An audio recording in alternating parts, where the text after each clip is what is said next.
Hi, my name is Rich Hanlon. I'm the pastor at Athens United Methodist Church, and I welcome you to this week's pre-sermon Bible study video. Now, in John chapter 10, one of the things that Jesus is quoted as saying is, "My purpose is to give them a rich and satisfying life." Well, in order to get a full understanding of what this rich and satisfying life, what this abundant life entails, it's important for us to understand Jesus. And in seeking to understand Jesus, it's important for us to understand some Old Testament scriptures as well as some New Testament scriptures. So today, I'd invite you to get your Bible. We're going to open up, and I'm going to read. Well, let's read together the first 21 verses of John chapter 10, and then we'll look at some. I'll invite you to look into some New Testament, Old Testament connections. All right, so John chapter 10 is a story that goes like this. These are the words of Jesus. "I tell you the truth. Anyone who sneaks over the wall of a sheepfold rather than going through the gate must surely be a thief and a robber. But the one who enters through the gate is the shepherd of the sheep. The gatekeeper joins the gate. The gatekeeper opens the gate for them, and the sheep recognize his voice and come to him. He calls his own sheep by name and leads them out. After he's gathered his own flock, he walks ahead of them, and they follow him because they know his voice. They won't follow a stranger. They will run from him because they don't know his voice." Those who heard Jesus use this illustration didn't understand what he meant. So Jesus explained it to them. "I tell you the truth. I am the gate for the sheep. All who came before me were thieves and robbers, but the true sheep did not listen to them. Yes, I am the gate. Those who come in through me will be saved. They will come and go freely and find good pastures. The thief's purpose is to steal and kill and destroy. My purpose is to give them a rich and satisfying life. I am the good shepherd. The good shepherd sacrifices his life for the sheep. A hired hand will run when he sees a wolf coming. He will abandon the sheep because they don't belong to him, and he isn't their shepherd. And so the wolf attacks them and scatters the flock. The hired hand runs away because he's working only for the money and doesn't really care about the sheep. I'm the good shepherd. I know my own sheep, and they know me, just as my Father knows me and I know the Father. So I sacrifice my life for the sheep.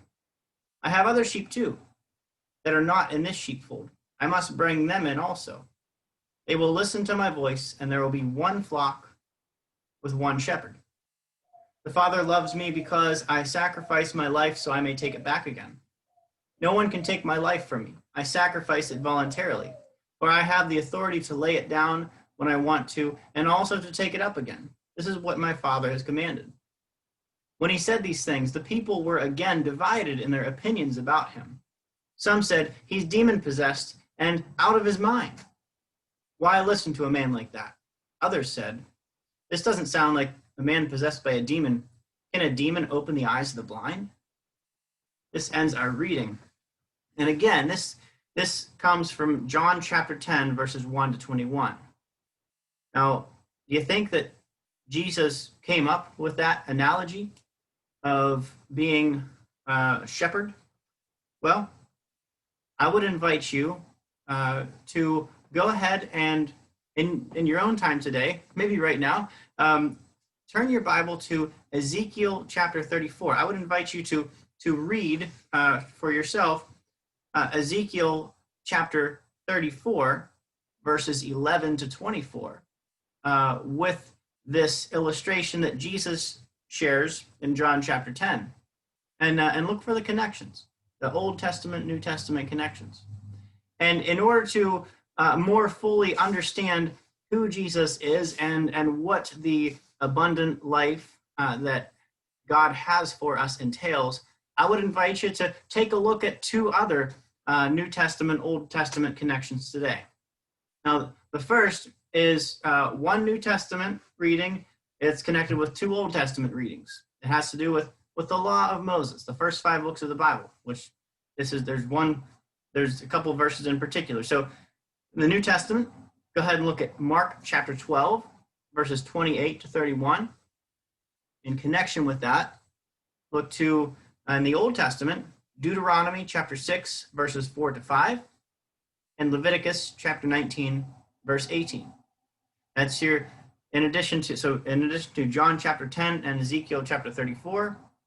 Your second New Testament, Old Testament connection to look at is Mark chapter 12, Deuteronomy chapter 6, and Leviticus chapter 19. Now your third New Testament, Old Testament connection that I would invite you to take a look at today is Luke chapter 4, verses 18 to 19 in the New Testament. And in the Old Testament, Isaiah chapter 61, verses 1 to 2. And by taking a look at these New Testament, Old Testament connections, we stand to gain a fuller understanding of who Jesus is, what Jesus is about, and what the abundant life that God has for us entails. Well, I hope that you'll take a look at those readings. I hope you've found this pre-sermon Bible study to be engaging and meaningful and maybe even enjoyable. I thank you for joining me, and if you'd like to join us at Athens United Methodist Church for the Sunday worship experience, we're still operating under a limit of roughly 25 individuals gathered in the sanctuary, but we are live streaming the service, so make sure you check out Athens United Methodist Church's Facebook page, 10 o'clock a.m. on Sunday morning. You can participate via live stream. Well, thank you for joining me. I will see you next time.